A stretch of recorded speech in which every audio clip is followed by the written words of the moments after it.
Doctor Sivagnanam Murugan அருள் ஜோதிடம் channel மூலம் உங்களை அன்புடன் தொடர்பு கொள்கிறேன். சஷ்டி விரதம் முருகன் அருளை பெற பெரும்பாலும் அநேகர் இதை கடைப்பிடிப்பதை நாம் பார்த்து கொண்டிருக்கிறோம். முருகப்பெருமானுக்கு உகந்த விரதங்களில் முதன்மையானது சஷ்டி விரதம். சட்டியில் இருந்தால்தான் அகப்பையில் வரும் என்பது பழமொழி. இதன் உண்மையான பொருள் என்ன? சஷ்டி திதியில் விரதம் இருந்தால் ஒருவரின் அகம் எனப்படும் கருப்பையில் குழந்தை பாக்கியம் உண்டாகும் என்பதே அதன் பொருள். குழந்தை வரம் வேண்டுபவர்களுக்கு இது மிக சிறந்த விரதம் என்று கூறப்பட்டாலும் பொதுவாக எல்லோரும் மன அமைதி, கடன் தொல்லை நீங்க, வேலை வாய்ப்பு பெற, குடும்பத்தில் மகிழ்ச்சி நிலவ இந்த விரதத்தை அனுஷ்டிக்கலாம். இந்த வருடம் செப்டம்பர் மாதம் மற்றும் அக்டோபர் மாதங்களுக்கான சஷ்டி விரத நாட்கள் எப்பொழுது வருகிறது என்று பார்ப்போம். செப்டம்பர் 13 சனிக்கிழமை தேய்பிறை சஷ்டி, செப்டம்பர் 28 ஞாயிற்றுக்கிழமை வளர்பிறை சஷ்டி, அக்டோபர் 12 ஞாயிற்றுக்கிழமை தேய்பிறை சஷ்டி, அக்டோபர் 27 திங்கட்கிழமை வளர்பிறை சஷ்டி அன்று சூரசம்ஹாரம். குறிப்பாக ஐப்பசி மாதத்தில் வரும் வளர்பிறை சஷ்டி கந்த சஷ்டி விரதம் என அழைக்கப்படுகிறது. இது சூரசம்ஹாரத்துடன் முடிவடையும். இந்த விரதம் மிக முக்கியமான ஒன்றாகும். ஒவ்வொரு மாதமும் வரும் வளர்பிறை மற்றும் தேய்பிறை சஷ்டி திதிகளில் இந்த விரதத்தை மேற்கொள்ளலாம். ஐப்பசி மாதம் தீபாவளிக்கு அடுத்த நாள் தொடங்கி 6 நாட்கள் நடைபெறும் கந்த சஷ்டி விரதம் மிக சிறப்பு வாய்ந்தது. இந்த 6 நாட்களும் விரதம் இருந்து சூரசம்ஹாரத்தன்று விரதத்தை நிறைவு செய்வார்கள். சஷ்டி விரத முறைகள், முக்கிய ஸ்லோகம், முருகன் அருள் கிடைக்க ஒவ்வொரு ராசிக்காரர்களும் என்ன செய்ய வேண்டும், ஒவ்வொரு ராசிக்காரர்களும் எந்த முருகனை நம்ம வழிபட்டால் வெற்றி மேல் வெற்றி நமக்கு பிரகாசமாக கிடைக்கும், என்ன செய்ய வேண்டும், என்ன செய்யக்கூடாது என்று விரிவாக பார்ப்போமா? வாங்க. சஷ்டி விரதத்தன்று நாம் கடைபிடிக்க வேண்டிய முக்கிய குறிப்புகள் என்ன என்று பார்ப்போமா? சங்கல்பம் என்ன செய்ய வேண்டும்? விரதத்தன்று காலையில் எழுந்து நீராடி பூஜை அறையில் விளக்கேற்றி பூஜை அறையில் முருகன் படத்திற்கு பூ வைத்து எந்த காரணத்திற்காக விரதம் இருக்கிறோமோ அதை மனதில் சங்கல்பம் செய்து கொள்ள வேண்டும். ஆத்மார்த்தமாக முருகனை வழிபட வேண்டும். தினமும் முருகன் கோயிலுக்கு செல்வது அல்லது வீட்டிலேயே கந்த சஷ்டி கவசம், கந்தகுரு கவசம், திருப்புகழ் போன்ற ஸ்தோத்திரங்களை பாராயணம் செய்வது மிகுந்த பலனை தரும். சரி, என்ன சஷ்டி விரத முறைகள் பார்ப்போம். சஷ்டி விரதத்தை பல முறைகளில் அனுஷ்டிக்கின்றனர். அவரவர் உடல்நிலைகளை பொறுத்து விரத முறையை நாம் தேர்ந்தெடுக்கலாம். முழுமையான உபவாசம் மிகவும் கடுமையான விரத முறை. அது எப்படி? 6 நாட்களும் உணவு தண்ணீர் ஏதும் அருந்தாமல் இருப்பது மிகவும் கடுமையான ஒன்று. ஒருவேளை உணவு மட்டும் 6 நாட்களும், ஒருவேளை மட்டும் மதியம் பச்சரிசி சாதம், தயிர் போன்ற சாத்வீக உணவை எடுத்துக்கொள்வது. விரத நாட்களில் சிலர் பால், பழங்கள், பழச்சாறுகளை மட்டும் உட்கொள்வது. இளநீர் விரதம். அது எப்படி? தினமும் இளநீர் மட்டும் அருந்தி விரதம் இருப்பது. மிளகு விரதம், அது முக்கியமான விரதம். முதல் நாள் 1 மிளகு, 2ஆம் நாள் 2 மிளகு என 6 நாட்களுக்கு 6 மிளகுகளை உண்டு தண்ணீர் அருந்தி விரதம் இருப்பது. உப்பில்லா உணவு. 6 நாட்களும் உணவில் உப்பை தவிர்த்து விரதம் இருப்பது. சூரசம்ஹாரத்தன்று மாலையில் முருகன் தரிசனம் முடித்து விரதத்தை நிறைவு செய்யலாம். சிலர் திருக்கல்யாணம் முடிந்த மறுநாள் விரதத்தை நிறைவு செய்வார்கள். விரதத்தை நிறைவு செய்யும் போது முருகனுக்கு பிடித்தமான உணவுகளை நைவேத்தியம் செய்து பூஜை செய்து பிறகு உணவு அருந்த வேண்டும்.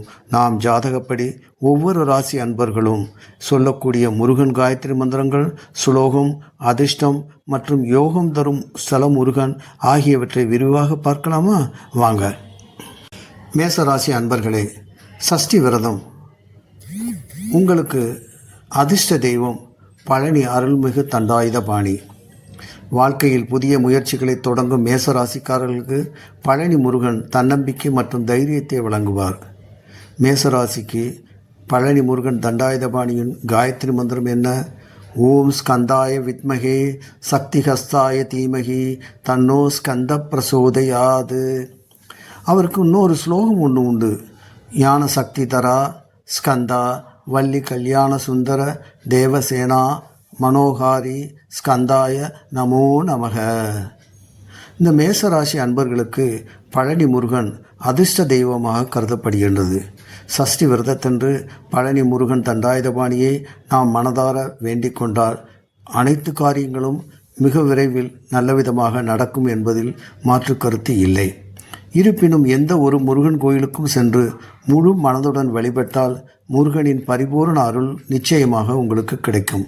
இந்த காயத்ரி மந்திரங்கள் மற்றும் சுலோகங்களை தினமும் காலை மாலை 11 தடவையும் சஷ்டி அன்றும் மற்றும் சஷ்டி விரதம் இருக்கும் போதும் கந்த சஷ்டி கவசம், கந்த குரு கவசம், திருப்புகழ் போன்ற ஸ்தோத்திரங்களை பாராயணம் செய்து இந்த காயத்ரி மந்திரம் சுலோகம் 108 தடவை சொல்ல முருகனின் அருள் பரிபூர்ணமாக கிடைக்கும். சஷ்டி விரதம் இருந்து வாழ்க்கையில் வெற்றி பெற வாழ்த்துக்கள்.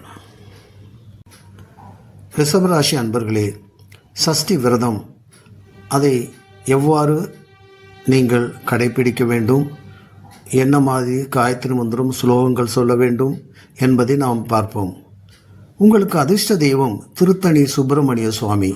நிதானமும் அமைதியும் கொண்ட ரிஷபராசிக்காரர்களுக்கு திருத்தணி முருகன் மன அமைதியையும் நிலைத்தன்மையும் அருள்வார். ரிஷபராசி அன்பர்களுக்கு திருத்தணி சுப்பிரமணிய சுவாமியின் காயத்ரி மந்திரம் ஓம் சுப்பிரமணியாய வித்மகே மகாசேனாய தீமகி தன்னோ ஷண்முக பிரசோதயாது. அவருக்கு இன்னொரு ஸ்லோகம் உண்டு. ஸ்கந்தா தேவதா தேவி சேனாபதி தேவதா தேவசேனாபதி தேவதா அக்னி கர்ப்பா நமோசுதே. ரிஷபராசி அன்பர்களுக்கு திருத்தணி சுப்பிரமணிய சுவாமி அதிர்ஷ்ட தெய்வமாக கருதப்படுகிறது.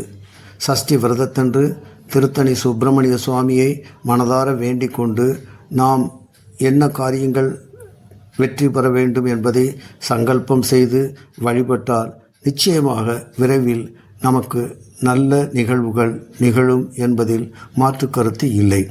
இருப்பினும் எந்த ஒரு முருகன் கோயிலுக்கும் சென்று முழு மனதுடன் வழிபட்டால் முருகனின் அருள் பரிபூர்ணமாக நமக்கு கிடைக்கும். இந்த காயத்ரி மந்திரம் மற்றும் ஸ்லோகத்தை தினமும் காலை மாலை 11 தடவையும் சஷ்டி அன்று மற்றும் சஷ்டி விரதம் இருக்கும்போதும் கந்த சஷ்டி கவசம், கந்த குரு கவசம், திருப்புகழ் போன்ற ஸ்தோத்திரங்களை பாராயணம் செய்து இந்த காயத்ரி மந்திரம் சுலோகம் 108 தடவை சொல்ல முருகனின் அருள் பரிபூர்ணமாக கிடைக்கும். ரிஷபராசி அன்பர்கள் சஷ்டி விரதம் மேற்கொண்டு வாழ்வில் வெற்றி பெற வாழ்த்துகிறேன். நன்றி, வணக்கம். மிதுன ராசி அன்பர்களே, சஷ்டி விரதம் உங்கள் வாழ்க்கையில் மகிழ்ச்சியையும் வெற்றியையும் அதிர்ஷ்டத்தையும் கொடுக்கும். உங்களுக்கு அதிர்ஷ்ட தெய்வம் திருச்செந்தூர் முருகன். அறிவாற்றல் நிறைந்த மிதுன ராசிக்கு ஞானமும் வெற்றியையும் அளிக்கும் திருச்செந்தூர் முருகன் மிகச்சிறந்த அதிர்ஷ்டத்தை கொடுப்பார். காயத்ரி மந்திரம் திருச்செந்தூர் முருகனுக்கு உரியது. ஓம் தத்புருஷாய வித்மகே சக்திஹஸ்தாய தீமகி தன்னோ ஷண்முக பிரசோதயாது. அவருக்குரிய ஸ்லோகம் சுப்பிரமணியா சரவணபவா குக ஷண்முகா கார்முக வதனா ஷண்முகானந்தா சுப்பிரமணியாய நமோ நமக. மிதுன ராசி அன்பர்களுக்கு திருச்செந்தூர் முருகன் அதிர்ஷ்ட தெய்வமாக கருதப்படுகிறது. இருப்பினும் எந்த ஒரு முருகன் கோயிலுக்கும் சஷ்டி அன்று சென்று முழு மனதுடன் வழிபட்டால் முருகனின் பரிபூரண அருள் கிடைக்கும். இந்த காயத்ரி மந்திரம் மற்றும் சுலோகத்தை தினமும் காலை மாலை 11 தடவையும் சஷ்டி அன்றும் மற்றும் சஷ்டி விரதம் இருக்கும் போதும் கந்த சஷ்டி கவசம், கந்த குரு கவசம், திருப்புகழ் போன்ற ஸ்தோத்திரங்களை பாராயணம் செய்து இந்த காயத்ரி மந்திரம் சுலோகம் 108 தடவை சொல்ல முருகனின் அருள் பரிபூர்ணமாக கிடைக்கும். சஷ்டி விரதம் உங்களுக்கு வாழ்க்கையில் அனைத்து விதமான வெற்றிகளையும் கொடுக்க வாழ்த்துக்கள். கடகராசி அன்பர்களே, கந்த சஷ்டி விரதம் உங்கள் வாழ்க்கையில் நீங்கள் ஆசைப்பட்ட அனைத்தும் கிடைக்க, வாழ்க்கையில் வெற்றி பெற உங்களுக்கு முருகன் அருள் பரிபூர்ணமாக கிடைக்கும். உங்களுக்கு அதிர்ஷ்ட தெய்வம் சுவாமிமலை சுவாமிநாத சுவாமி. உணர்வுபூர்வமான கடகராசிக்காரர்களுக்கு தந்தைக்கு உபதேசம் செய்த சுவாமிமலை முருகன் குடும்பத்தில் அமைதியையும் ஞானத்தையும் வழங்குவார். சுவாமிமலை சுவாமிநாத சுவாமியின் காயத்ரி மந்திரம் ஓம் தத்புருஷாய வித்மகே மகாசேனாய தீமகி தன்னோ குமார பிரசோதயாது. அவரது சுலோகம் சக்தி தரா ஷண்முகா ஸ்கந்தா தாரகாசுரா நாசக மயூராசன சுந்தரா குகாய நமோ நமக. கடகராசி அன்பர்களுக்கு சுவாமிமலை சுவாமிநாத சுவாமி அதிர்ஷ்ட தெய்வமாக கருதப்படுகிறது.